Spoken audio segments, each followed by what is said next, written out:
And the buck stops here as it does every night at 10 p.m. This is the program where we bring you the biggest newsmakers. If it counts, it's on this program over the next 60 minutes. But let's get started with the headlines tonight.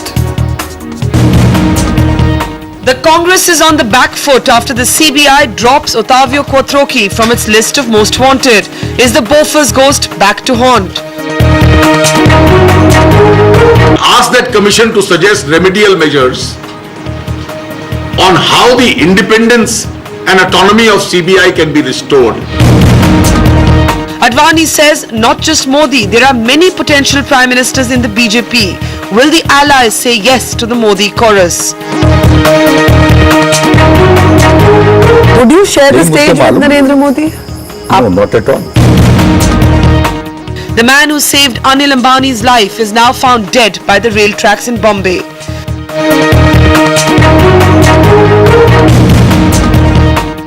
Amid reports that Prabhakaran may have escaped, Home Minister P. Chidambaram joins us as our newsmaker tonight. And Ajmal Kasab is a man, not a boy, doctors tell the court, so he can face the death sentence. His lawyers ask for more medical tests.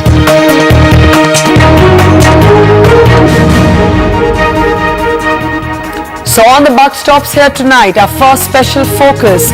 What do we make of this chorus from within the BJP from Narendra Modi as future Prime Minister? Joining us live from Hyderabad, Venkaiah Naidu, senior leader of the BJP. But of course tonight the Congress has a factor of its own and it's called the Q factor. The Congress is on the back foot after reports in the Indian Express today that Quattrocchi's name has been taken off the CBI's most wanted list. Does this mean the Bofors ghost is back? That's what we're debating tonight. Joining us live from New Delhi, Abhishek Singhvi, senior leader of the Congress. And joining us live from Mumbai, Sudhindra Kulkarni, senior leader of the BJP. Tonight as reports come in, focusing on whether Prabhakaran in Sri Lanka may have escaped. Our newsmaker tonight, our newsmaker at 10, Union Home Minister Mr. P. Chidambaram, who joins us live from his constituency in Sivaganga, Tamil Nadu. And finally, as campaigning closes in Bombay, we look back at 26/11 and debate whether the city has been changed forever by those attacks. Joining us on that discussion, live from Bombay, Milind Deora, Congress MP. And joining us here in the Delhi studios, author Chetan Bhagat, who of course is also a Bombay boy.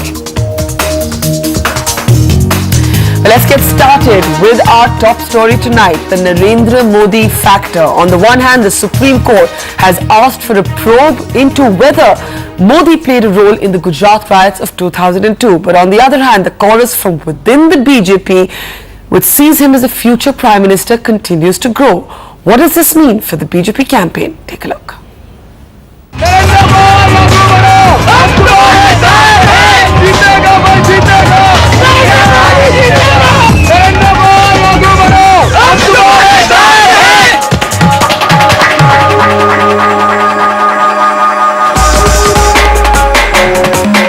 He is the undisputed lord of his manor with an unwavering hold over Gujarat.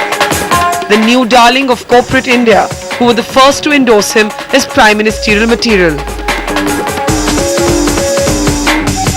Imagine what is the possibility for India by having Narendra Bhai as the next leader of India. Now, those endorsements are coming from within his own party. But ask the BJP's man for the top job, and his answer is much more circumspect. In our party, there is no dearth of people with the ability, with the caliber of rising to that level. The Modi debate within the BJP is seen to be a mask for competing ambitions within the party's second generation of leaders. But can Modi himself escape the shadow of 2002? The Chief Minister remains defiant about the Supreme Court order asking for a probe into his role in the riots, even indirectly questioning the court's timing. Kapil Sibal ने કહ્યું હતું કે Modi jail જવાની તૈયારી રાખે અને 15 દિવસમાં આ સુપ્રીમ કોર્ટમાંથી આવો ગાળિયો આવે એનો અર્થ શું ભાઈ? BJP allies are clearly uncomfortable. Would you share the stage with Narendra Modi? No, not at all. An apology for 2002 could be the final reinvention of Narendra Modi. But so far Modi has chosen to remain silent and rebellious, triggering the question, can Narendra Modi ever have national acceptability?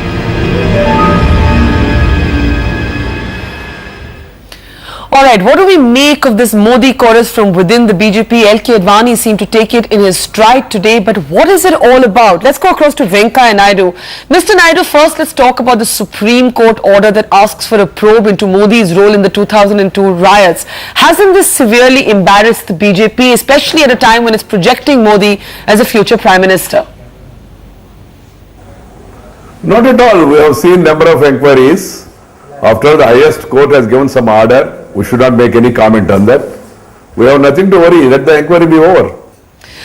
Okay, that seems reasonable enough, but given, as I was saying, the fact that this is the time, what about the timing? This is the time when all of you or many of you seem to be talking about him as a prime ministerial contender in the middle of the campaign where LK Advani is the declared official candidate for prime ministership. Future means there is so much time, Barkaji. We are now talking about the present. The leader is LK Advani. We are discussing about his performance, his character, caliber, capacity and conduct. Narendra Bhai Modi has faced several inquiries. Nothing has come out up to now. One more inquiry. Let the inquiry go on. But beyond the inquiries, do you believe that he should be the prime minister or the a prime ministerial candidate? Do you see him in that light?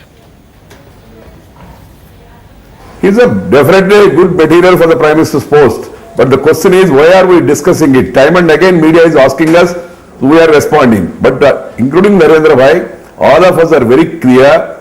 Our choice is Sri Lal Krishna Advani and the country is ready to accept it and we are going ahead with our campaign. But Venkaji, you're saying it's a media campaign, but the fact is it was said by Arun Shourie first. No, not at all. Please see what is the question that was put to Sri Arun Shourie. In responding to a question, he has given his opinion. There is nothing wrong about it. But question is, are we discussing 2009 or 2014? That is the issue. But Venkaji, don't you think that it's undercutting LK Advani's authority in a sense to be discussing 2014 in the middle of 2009? No, not at all. I don't attribute any motives to anybody. Media is after news. They want some attractive headlines. It's 24 hours into 7. So people want news. Alright, so you're saying it's all about us. We began the chorus, not the BJP. Thanks very much, Venkaiah Naidu, for talking to us on the Buck Stops here tonight. Now let's take a look at what all of you, our viewers, are making of this story. What are the best set emails we're getting tonight? Let's bring those up here if we can. In the screen, we have Mayur Bhatia. Mayur Bhatia is writing from Mumbai saying, how can we talk of a successor to the king who's not been coronated yet? The BJP as of today does not have any other leader of national stature. And our second email tonight is coming from Anil Kohli in Bombay, also saying the BJP is blessed with a large number of able individuals who can easily shoulder the responsibilities associated with the Prime Minister's office.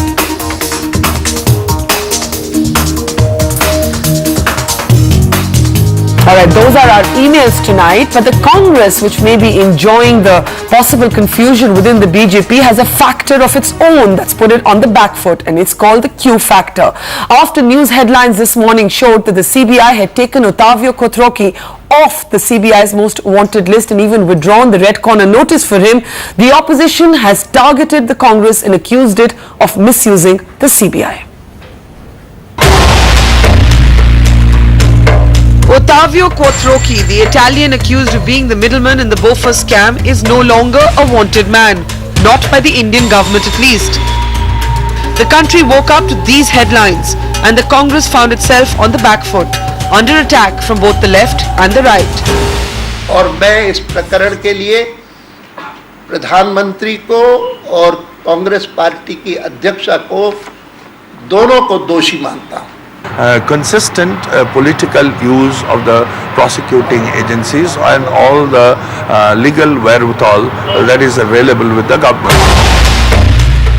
amid reports that the decision to withdraw the red corner notice for Quattrochi came after a meeting between the CBI chief and the law minister.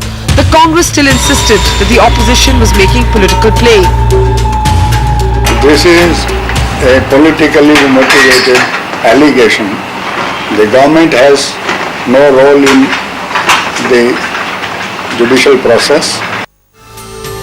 The BJP now says if voted to power, it would set up a commission to reinvestigate the CBI's role in a number of cases.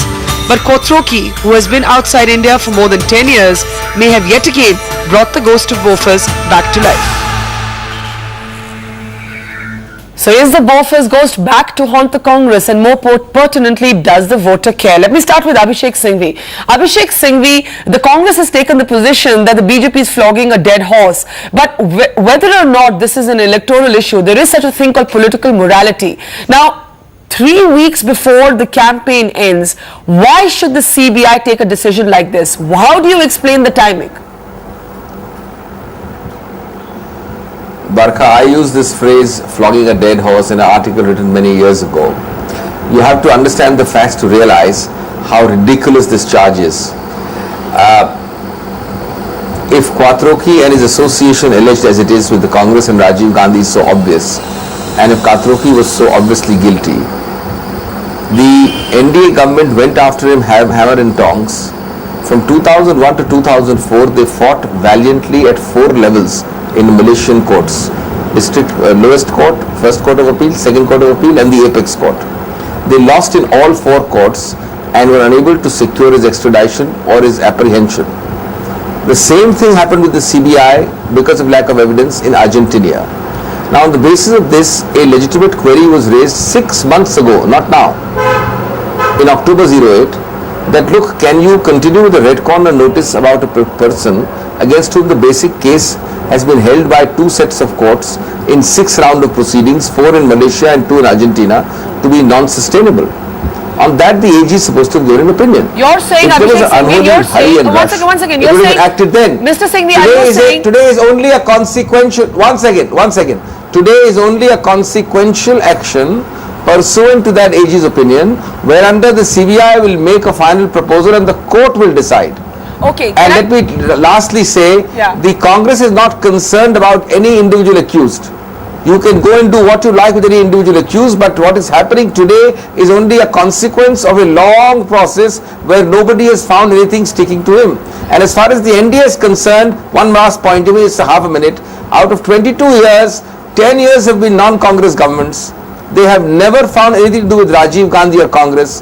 In February 04, during an NDA regime, with the NDA Additional Solicitor General arguing, the Delhi High Court gave a stinging verdict saying Rajiv Gandhi is completely exculpable and passed strictures. Against that, from February, they did not even file an appeal for 3 months till May 04 when the government changed. I have more questions for you, Abhishek Singhvi, but let me take your question to Sudhindra Kulkarni first.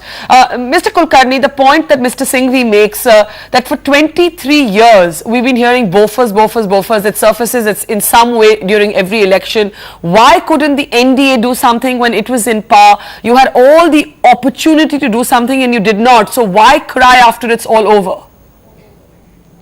Barkha, Go ahead. today is a black day in the history of governance in India. Never has a government in independent India behaved so brazenly to allow an accused in a corruption scandal to go scot-free.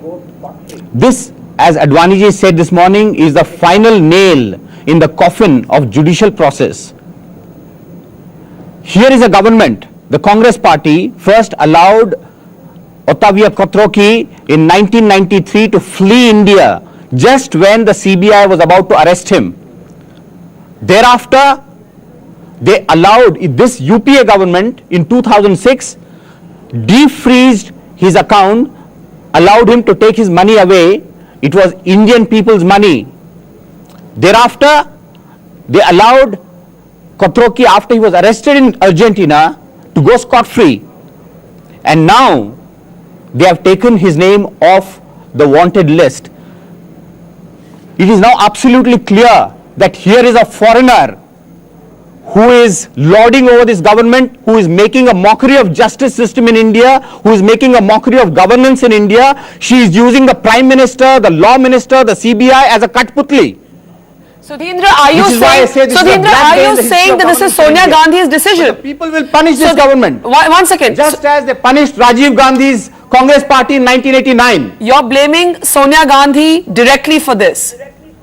Yes, I want to say this. Barkha, let me quote Sonia Gandhi, what she said in 1999 in a press conference.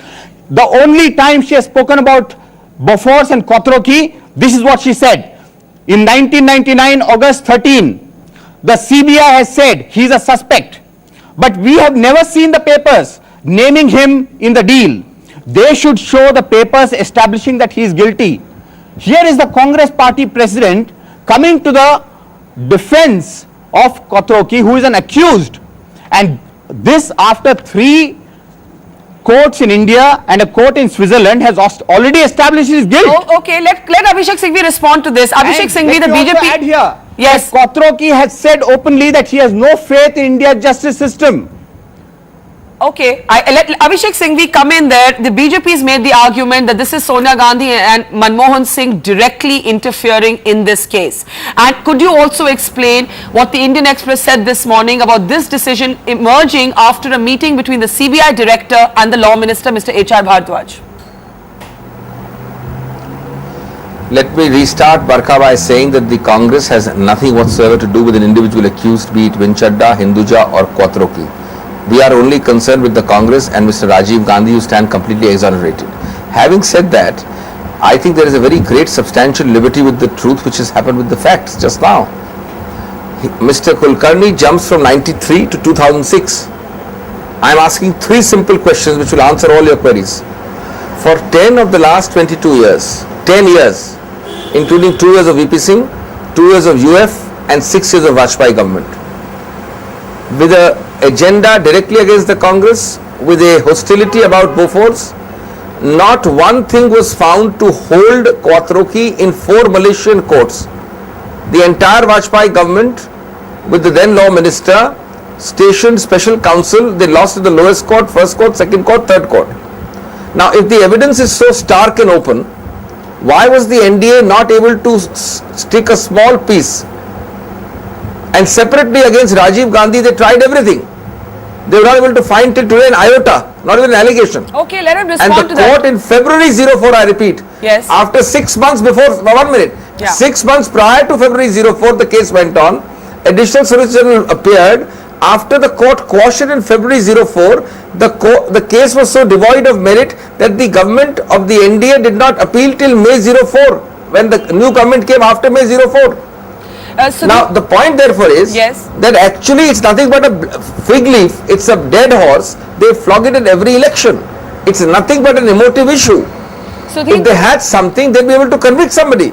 Okay, I think you've made your point. Sudhindra, respond to that which you haven't answered yet, that you had all the opportunity when the NDA was in power, and if you could not convict Kotroki, then it probably means that there wasn't a strong enough case. That's what Abhishek Singhvi is saying. Barkha, let me tell you, Barkha, let's go back to the time February 2004 when the Delhi High Court gave a clean chit to Rajiv Gandhi, Sonia Gandhi.